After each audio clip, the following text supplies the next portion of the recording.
Idol mayong hapon. So karon mga ka-idol, naata diri sa pinakabukid mga ka-idol. Makita nyo na mga pangpang diya mga ka-idol. Ug diri man ta mahulog mga ka-idol. Mga chat out dai sa ako mga followers diha. So mayong hapon yung tanan. So naata karon diri sa Barangay Taknayan o Sikyo Taknayan. So makita nyo na tibuok lugar diya mga ka-idol.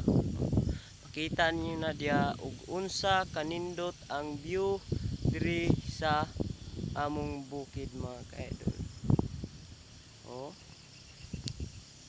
Muna siya mga ka-idol na nata sa pinakataas nga buntod mga ka-idol. Oh, nanata diri makita nyo mga ka-idol. So, follow and comment mga ka-idol and share sa among mga video na kanunay kami mga upload adlaw-adlaw sa among mga video mga ka-idol. Ako pala si Nonoy Kuyakoy.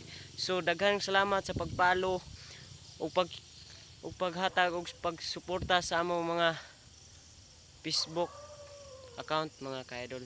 So daghang salamat. So karon mga ka-idol, musaka ko anang manggaha. Nakita nyo ng mangga sa kong luyo. Mao na ako ipakita ninyo ug unsa jud kanindot ang view diri sa among bukid.